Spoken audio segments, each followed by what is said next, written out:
Hello and welcome to Freedom Through Astrology, where we're giving you the keys. And it is freedomthroughastrology.com. I'm your astrologer, Donald Patak. There's my contact information. Standard YouTube copyright, I'm sorry. And no, my content may not be used to train AI or its AI-based LLMs. I like to apologize because I did have to go outside and do some shoveling today, and it was very freezing cold.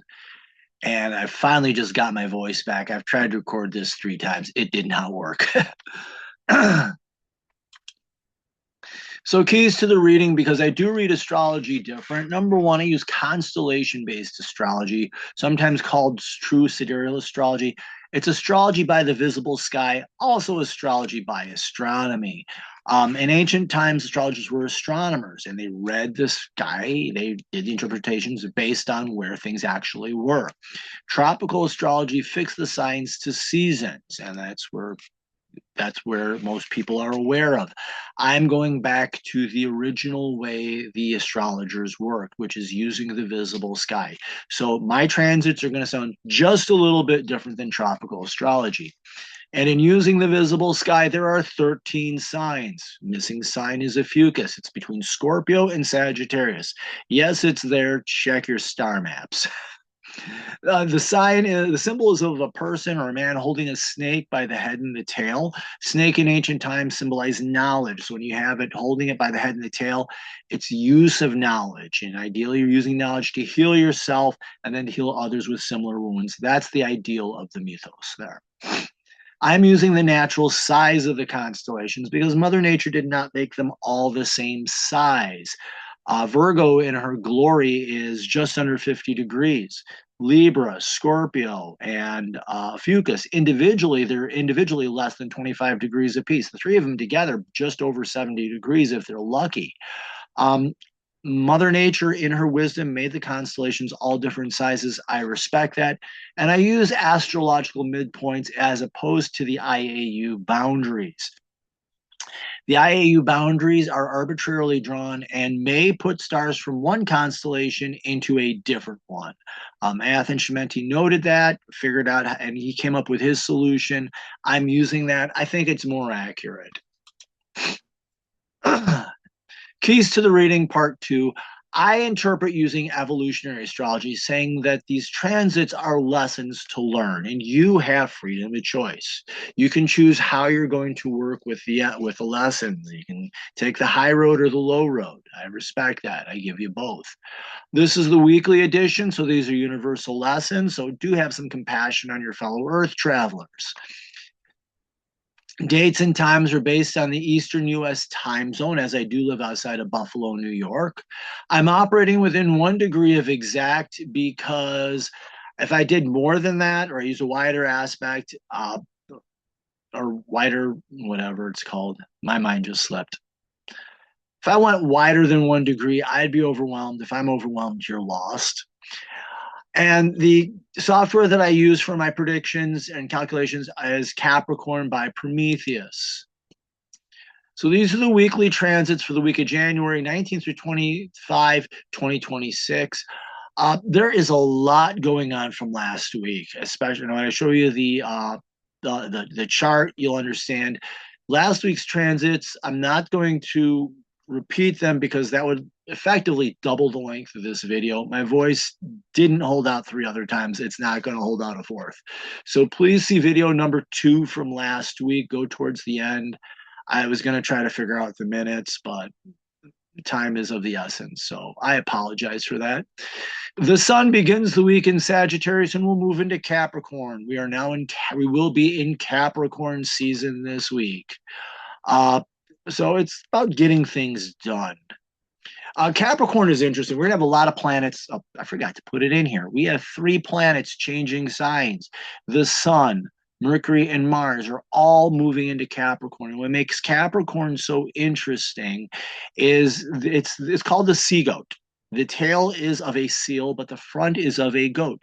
Seal, water, inspiration, ideas. Think of everything you picked up while you were exploring in Sagittarius. You have all those dreams, all those ideals. Capricorn says, let's make them real. So it's taking all this inspiration, all these ideas, and turning them into reality. So I do apologize for that. 3 sign changes: Sun, Capricorn season, Mercury, and Mars. The moon starts the week in Sagittarius, but very quickly moves into Capricorn. So it's not as busy as it sounds. And we do have a very long transit in Pisces. I think that begins on Wednesday and goes all the way through Sunday. And Aries is Sunday evening. So the moon is not even as busy as it sounds, okay? We have no major moon phase, but we do have the crescent moon in Pisces. I'm not going to deal with that in depth. I actually pulled it so I could keep the video of reasonable length. But it's kind of a clash between dreaming and doing. Moon is dreaming, saying, look at all this great stuff we could do. And the sun is saying, let's get down to brass tacks and do something. I don't usually read the semi-square, which is what it is. Active planets of the week are Mercury and the sun. They do have the most transits. But of the outer planets in the new week, Pluto is playing his cards. We have 2 from last week. We have Venus, and this week we have Mercury and the sun both conjunct Pluto. I don't remember if Venus did it last week or not, or is that this week? We got a lot of transits to Pluto. Pluto is the planet of transformation and change. So it's it's deep inner transformation as well. It can be also thought of as deep healing, a very powerful, positive planet. And retrograde, which is reflection or a time of inner work, Jupiter and Uranus. So let me pull this up. I'm going to pull my thing down here. And as you can see from last week, let me get my doodle tool. That's quite a bit to cover. That's as much 1, 2, 3, 4, 5. That's almost at 1, 2. That's as much as what's going on this week. So that's why I'm not going to cover last week's transits outside of our long transit of Saturn and Uranus, because that would make this video very long. Like I said, my voice did not hold out. I was outside today. It was sub-zero, wind chill sub-zero, 20 degrees below zero. And yes, I did freeze. But for the new week, as you can see, we have, that's Venus, Mercury, plus the sign change. And then you have the sun, and the sun, and the sign change. Plus, that's another Mercury transit right there. So Mercury, the planet of learning and communication, opening up your mind, paying attention with all your senses, really very important, and followed secondly by the sun, your core identity. Who are you? Let me clear that out because it's cluttering it up for my eyes. I also broke my glasses, and they're trifocals, so the bridge slips up and down, so I'm constantly adjusting them. But we do have Mercury changing, we have the sun changing, we have Mars changing signs. And our transit of the week or energy of the week really is the conjunction, the fusing of 2. So we got Venus with Pluto, the sun with Mercury, Mercury with Pluto, the sun with Pluto. So the conjunction joining together. Think of there's the story. If you want to go fast, go alone. If you want to go far, pair up with someone. If you ever try to walk on a train rail, if you doing that balancing thing with your arms, you'll fall off after a bit. But if you get one person on one rail and one person, you hold your arms on, you hold each other's hands, you actually steady each other. That's the conjunction. 2 energies working together to kind of stabilize and strengthen each other. And we've got 4 of them this week. Beginning of the week, there is a lot of energy. We do have one more conjunction, a lot of sextiles and trines, so it's a lot of easy energy to work with. Easy creates interest, excitements, and supports that can lift you up or drag you down real fast. So do be careful with that. But there we go. I also want to cover our lunar transits. As you can see up here, we start the week in Sagittarius, but Monday morning, Capricorn. Tuesday evening, Pisces. Wednesdays is when Tuesday Aquarius, Wednesday evening into Pisces, and that goes all the way through Sunday evening. So it's actually with the moon a very stable energy. So you can, and the big lesson of Pisces is finding inspiration. And that crescent moon does happen on the 22nd. And like I said, it's a semi-square, which is kind of an annoyance or a clash. In the moon, emotionally, you're like, oh, look at all these dreams, look at all these possibilities. And the sun in Capricorn, let's get stuff done. Let's build. So it's kind of a clash. I am not going to cover that in depth. Hold on. Other than to say that happens on the 22nd. So let's, oops, got to close this out. There we go. So we do have our long transit that's going to end on the 30th. Saturn in Pisces, spiritual maturity, sextiling, creating an interest, and Uranus in retrograde, so it's a time of reflection, inner work, in Taurus. So Uranus is you learning your individuality and authenticity, discovering who you really, discovering your individual self.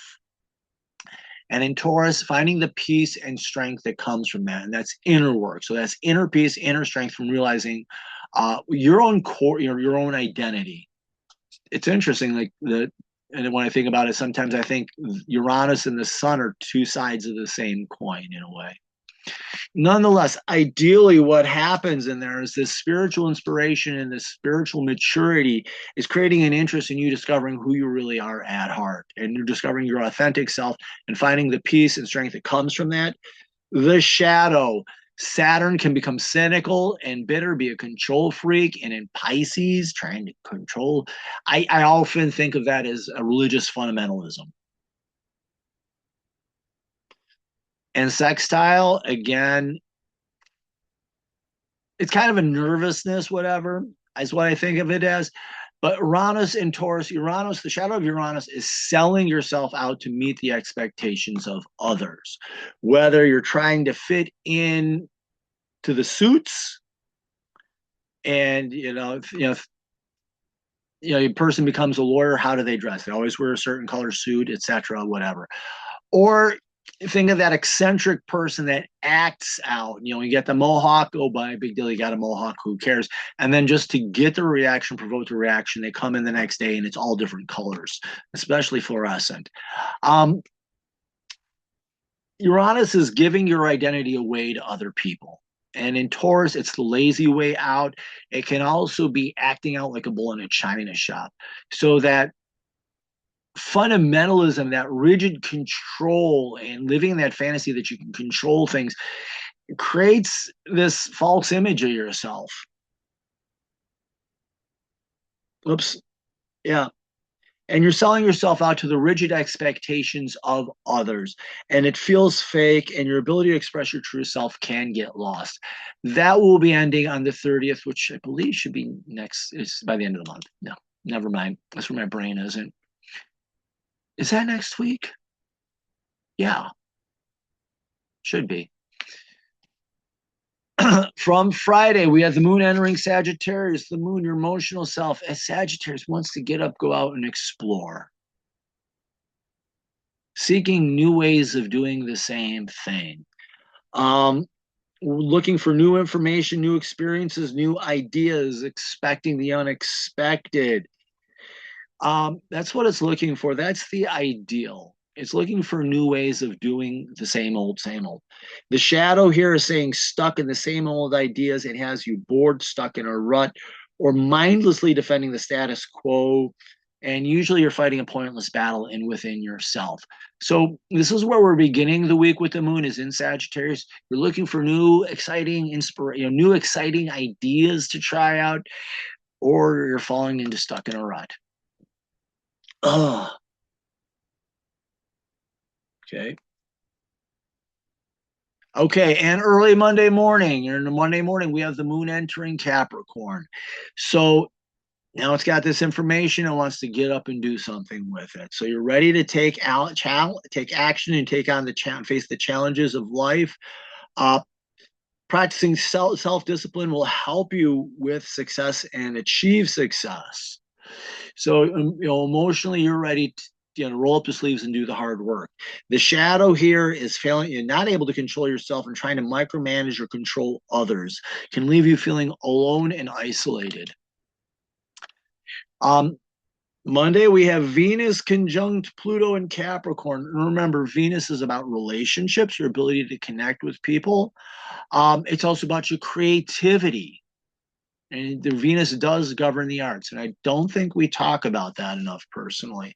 So we're talking also about your creativity, and it can also be about rest, recreation, having fun. But Pluto is about the work of transformation and change. And in Capricorn, this is all about doing that work. So in relationships, how's working with others helping you change? How is, what insights are you gaining about yourself through your arts and music? Or what are you learning? How are you changing yourself by learning to take a break? But yeah, and this can help you. And the thing is, working with when you're working with Pluto, you're doing that transformation. This helps you to recover what it seems to have been lost, your energy and ambitions. Pluto helps to bring that back. Now, the shadow here, Venus can be slick and manipulative. It comes across as lazy. And in Pluto, Pluto and Capricorn, this is just cynicism on steroids. And all that being slick and manipulative and not being able to control people or get them to do what you want leads to a cynical attitude towards life, feelings of loneliness and dark isolation. I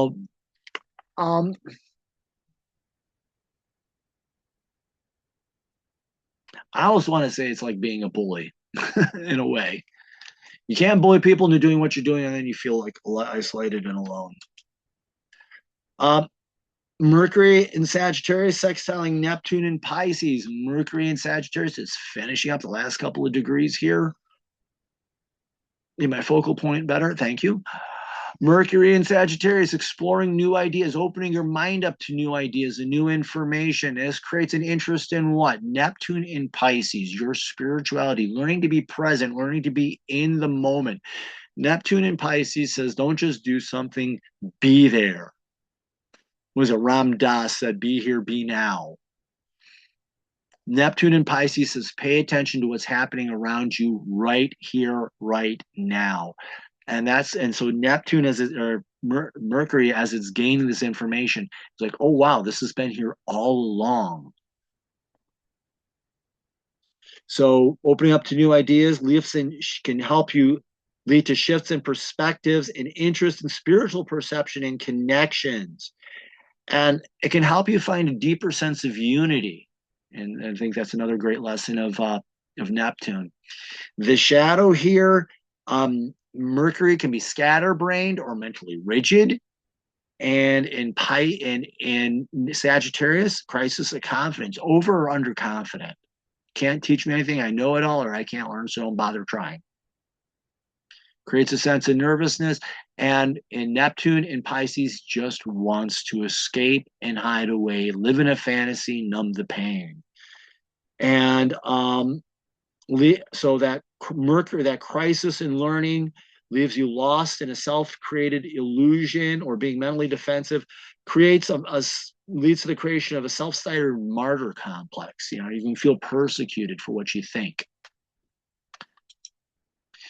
And we have Mercury and Sun conjunct Mercury in Sagittarius, and then it'll finish in Capricorn. Now, it says Sun conjunct Mercury, but this is the situation where Mercury is actually going to shoot past the Sun. So it's really Mercury conjuncting the Sun. So what are you learning? What you're learning about the world around you. How is that teaching? What is that telling you about yourself? So part one, what is exciting your core, your heart? What do you as you're getting this information, what excites you? And then as it moves into Capricorn, you've got this information. What are you going to do with it? Because Capricorn wants to do stuff. It likes taking the inspiration and turning it into practicality. So you're more engaged with life, got these new insights, now do something with it. So it sees the big picture, and now it's time to take practical steps, to do something with it and achieve those ideals and make those ideas something real. The shadow here, unfocused, distracted, fueling the false ego, blinding yourself to others and what's going on around you. And again, you come across as insensitive, Sagittarius, and then leaves you feeling alone and isolated, Capricorn. Sorry about all this drinking, but my throat is just, it was cold. And yes, I did have a scarf over my mouth, but still, at 20 degrees below zero was ick.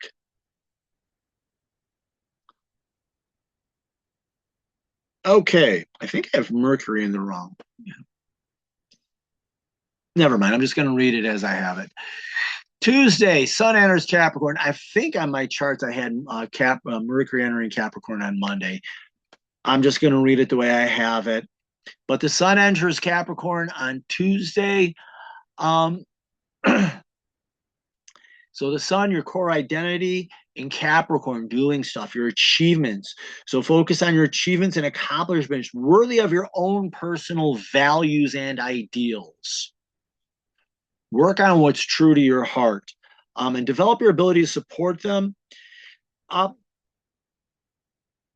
Another thing with Capricorn is being a self-starter and practicing self-discipline.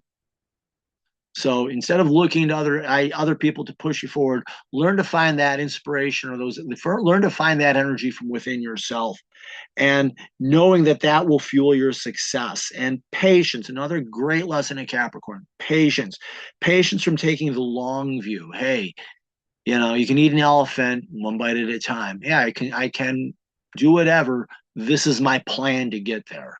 So it's taking that long view. The shadow here is falling into self-pity, practicing self-pity, it just fuels failure and also fear of the future that cannot be controlled. The Sun in its ego likes to think it can control things. And this is whether it's overconfident or underconfident, because I'll tell you what, underconfident people can be pretty manipulative. I work in schools. I see it a lot. And that can lead to attempts to micromanage and control others. Again, that fuels feelings of loneliness, isolation, bitterness, ick. Yeah, my favorite astrological term of the day is ick. Mercury entering Capricorn, and again, Mercury learning, communication, Capricorn doing something with it. Time to learn what interests you through practice of self-discipline. So this is actual, hey, I'm interested in learning about, this is my plan to learn about it. So, and also this can also help you communicate with clarity and authority. Again, developing your learning skills, developing your communication skills. Embrace the willingness to learn from teachers that arise and practicing what you learn. I think a great lesson of Capricorn is practice. The shadow here, missing the moment, it means wasting time and effort on what's unnecessary and useless. Spinning your okay, I live out in Western New York, bald tires on ice in a snowstorm. Going nowhere fast, and it's a waste of time. You can leave you feeling driven, serving time, and going nowhere, and ultimately doing nothing. And finally, on Tuesday, the moon enters Aquarius. So emotionally, you want to feel a little independent and free yourself from the expectations of others and take the paths in life that speak to your own inner ideals. The shadow here is following the expectations of others, whether that's selling out to the crowd, whether it's the suits or I hate to call them the freaks. I don't know. I have come up with a polite term. But, those people who do things to stand out and provoke a reaction from people. You're selling out your expectations, and inside you feel fake and meaningless. Wednesday, Mars in Sagittarius, sextiling Neptune in Pisces. Mars in Sagittarius is the courage to explore and look around and step out of your routines. And how is that creating an excitement or an interest in your spirituality? So that's taking that deeper step there, and having the courage to trust in yourself can help to suspend the disbelief. You know?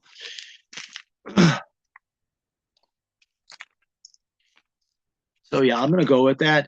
The shadow here, Mars falls into fear, and that can be anger, explosive anger, and cowardice, which can come across. Either one is insensitive and irrational. Um, but that's that crisis of confidence, either over or under, leaves you feeling lost in an illusion and trying to escape an imaginary world. You're living in fear, and that fear exists up here and only in here. So yeah. And Mercury now shoots past the sun. And we have Mercury conjunct Pluto. So Mercury, what are you learning? And how is this helping you to do the work of transformation? So being curious, open-minded, leading to mental breakthroughs that enable this deep transformation, help you recover what was lost. Pluto can be very empowering. Interesting, just as an aside, we have in the mythos, there's Pluto and Hades. Pluto was the god of wealth. Hades was the lord of the underworld. So it's kind of two different gods here when we talk about Pluto. So I would say the high side of Pluto is that god of wealth. So as you're doing that work of learning, communication, and hard work, it's helping you to do that work that leads to those mental breakthroughs, and you be able to take those higher steps and higher challenges. And that deeper learning. And it helps also to build the patience and persistence that leads to success. God of wealth. The shadow, Hades, the underworld, doom, gloom, and darkness. So that's scatterbrained, unfocused, mentally rigid, defensive, and that fuels a cynical attitude. These can be words that wound and wound deeply, and you can come across as insensitive and, again, alone and isolated. Wednesday, the moon enters Pisces, and here you're seeking a vision. You're seeking inspiration for your life at this moment. Look for the opportunities for spiritual growth, and also pay attention. Be spiritually aware. So do pay attention to your spiritual practices at this time. The shadow here is withdrawing and numbing yourself to the world around you, leaves you feeling emotionally empty and maybe caught up in meaningless fantasies. Thursday, the sun is conjunct Pluto. I apologize for all those lines, but yeah, we have quite the power conjunction here. Sun conjunct Mercury conjunct Pluto. It's just finishing up. The sun and Mercury conjunction are just finishing up too. But the sun begins its conjunction to Pluto. So forming an accurate self-image and defining your values supports the deep work of transformation and recovering of who you really are at heart. And change by letting your own intentions rather by others' appetites shape your life. I think that one really, I think that says it all in a sentence. The shadow here is collapsing into the false ego, comes across as selfish, insensitive, leaving you feeling cynical and focused on everything that is going wrong in life. And when you complain, everybody runs away. And on Thursdays, when we have that semi-square to the sun, that's where the moon will be in Pluto and the sun is in Capricorn. It'll be conjunct Pluto as well. But that is where, and it's kind of a clash. There's the dreaming versus the doing. It's okay to dream, but as long as those dreams are fueling the doing. The shadow is getting lost in that and lost in the fantasy, and that undermines everything. Friday, we have Mars entering Capricorn. Mars, time to practice courage and assertiveness and standing up for your beliefs and values and who you are. And learn to practice patience and calm in the face of life's challenges. You know, people are getting in your face. Calm, cool, and collected, you know. Don't have to deal it. Building integrity is what leads to success. So this is having the courage to face the challenges of life, knowing that that's going to be deeply changing. The shadow here, falling into fear, fueling explosive anger, desire to hide away, or strike out in loneliness and just do stuff alone. I can't count anybody else. I just have to do it by myself. All this can lead to and fuel failure. Also, becoming a control freak over yourself or others fuels failure and loneliness. Falling into fear fuels failure. I think that's the big lesson here. Saturday. It's Saturday. Take a break. Take a breath. Remember to exhale. Repeat. When I was growing up, we used to wake up Saturday morning, do some quick chores, have breakfast, and watch Saturday morning cartoons. Hopefully, you can find some to watch.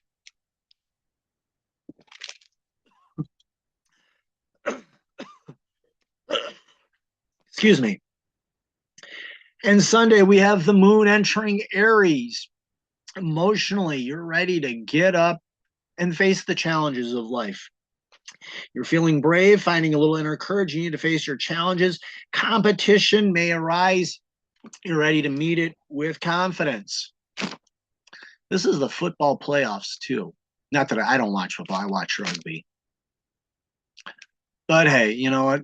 If football is your thing, stand up for your team, The shadow here is slipping into fear, and that fuels outbursts of anger or hiding away in cowardice. You're either trying to force people to respect your power, or you're just giving it away. Either one can fuel a loss of momentum. And that's where we're going to end this week. My voice held out. Thank you. Do follow me on Facebook, Instagram, and YouTube. Like the video, subscribe to the channel. And we also have something called Digital Soul Space. These three core companies are making billions off your data and not sharing much, if anything, with you. Digital Soul Space is hosted on the mighty networks. You control your data and how it's used. I like to call it the spiritual safe space of the internet. Got 4 great moderators that that keep up on the site and keep up on the content. If there's any bullying or anything, they step in and address it. We just had a post this week. Somebody created a bogus account, was posting porn. I never saw it, but they posted saying, hey, somebody created a bogus account. We're posting porn. Other people have been posting stuff and trying to sell stuff. They don't have a store space on our site, so we shut them down and shut them off. I mean, we have 4 great moderators that keep it a safe place. I do astrology on there. There's other astrologers. There's crystals, tarot, oracle cards, a wide variety of spiritual practices, mediumship. I can't remember, art, music. People share some really incredible stuff. And there's a free version. I guess for the first 30 days, you have access to the entire site. And then after that, it's less than a cup of coffee a month. So to me, it's worth it. It's a great place to go, knowing that when you post a question, you're going to get people who really want to help you. I do readings in packages. If you want to see how your chart changes from tropical to true sidereal, that's the quick 6 key points. If you want to know what are you here to be, or who did you come here to be? Your birth chart or your natal chart. In evolutionary astrology is your birth chart. It's who you came here to become. It's your birth contract. Begin with the end in mind. I can help you understand that. If you're a person who believes in past lives, your past life created some bad karma, and now you're reliving it, I can tell you what that archetype is, how it can show up in this life. More importantly, and just as important, I can tell you how you heal it and release it. I do horoscopes 1 year, 12 months in a row, any 3 months in a row, or any 1 month. And there are people who like new moon to new moon, or the first of the month to the last of the month, whichever speaks to you. And I do have packages that combine these different readings on 4 different levels. So do like, follow, and share here on YouTube and on Facebook and Instagram and on Digital Soul Space. If you go on my website, freedomthroughastrology.com, that's THRU, you get a pop-up. Just enter an email address. You get once a week email where I give you all this information first. If you missed that, in the upper right-hand corner, you can click on subscribe. All I need is your email address. All readings and stuff can be ordered under services. Packages are under the other tab, which I can't remember what it's called off the top of my head. Scheduling. So, like, follow, share. Hey, buy a reading. Remember, in the visible sky, your life changes. Thank you very much. I apologize for my voice. Hopefully, it's good enough for you to be able to understand this. Hopefully, it gets better. And I can't remember her name off the top of my head, but the honey time stuff has been helping a lot. Thank you very much. Have the best week possible.